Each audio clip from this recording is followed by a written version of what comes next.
So I wanted to pop on here and make a video about how Crayon can become Cran, because I was in Alex Carpenter's BlogTV last night and he sang a song for us called The Yellow Crayon, and afterwards everyone in the chat went completely insane about whether it was pronounced crayon or cran, as in cranberry.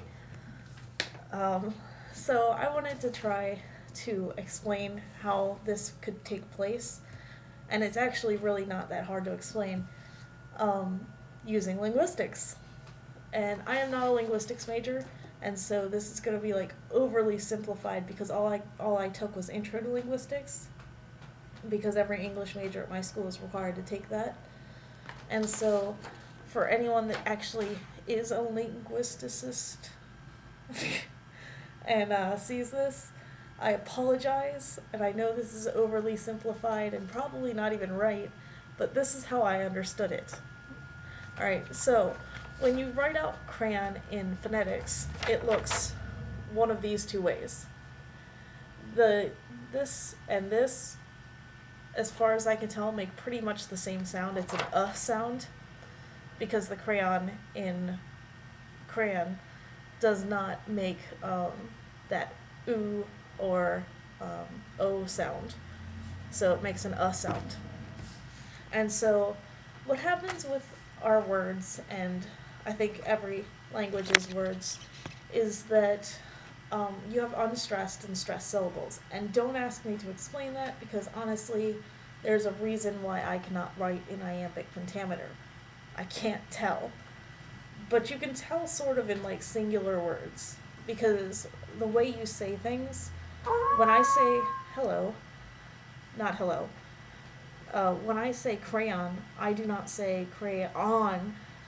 That's not the part that's louder. And so the unstressed in crayon is the O. And so with the unstressed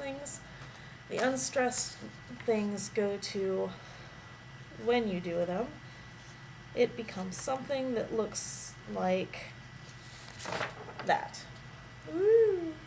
The upside down E is another sound, but it's a really soft sound. You'd find it in like the, where there's not really anything there. And eventually you can actually get that to the point where it's unstressed enough that it just disappears entirely. And so you would end up with, I know what you're thinking, I should have written this all out beforehand. But you end up with something like that. But that's like crane, because the Y is still there, which is the J. The J makes the y sound. So what you have is you have this crane.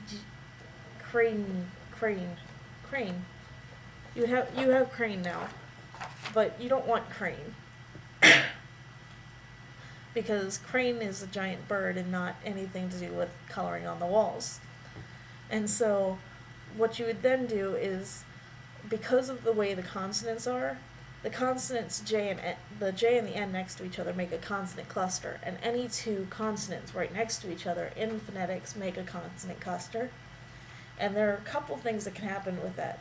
They can do a consonant shift or slide, where they just go something closer to the next consonant. That is why input becomes input when people say it. It goes from the N to the M, because it'll slide down, because the next letter, the P, is in a certain part of the mouth, and so is the M, and so it would slide over, because that just makes it easier for the tongue. Well, with the y sound and the N sound, the y sound is palatable, which means your tongue is up in the center of your mouth on the top. So when you're saying y, your tongue is back. But when they say the N, it slides forward and it touches right behind your teeth. And so what would happen was that when you're saying it, your tongue would just skip over. It would slide real fast, and so it would just go straight to the N. And so the y sound would actually be de-stressed enough that it entirely disappears too, which is how you end up with Cran. Cran? Is that how you say it? Cran? Cran. Without the Y and without the O. And so that is how you get from crayon to cran. And I don't necessarily think that's right or wrong or whatever. It's just what our mouth does without us even realizing it. And so I hope that was helpful or informative and not horribly offensive to linguists. Linguists? I don't know. Is that the right word? I hope that wasn't horribly offensive to you guys, and I hope it was sort of right, and mostly I just hope it was informative. So that was it. Thanks, and I'll talk to you all later. Bye.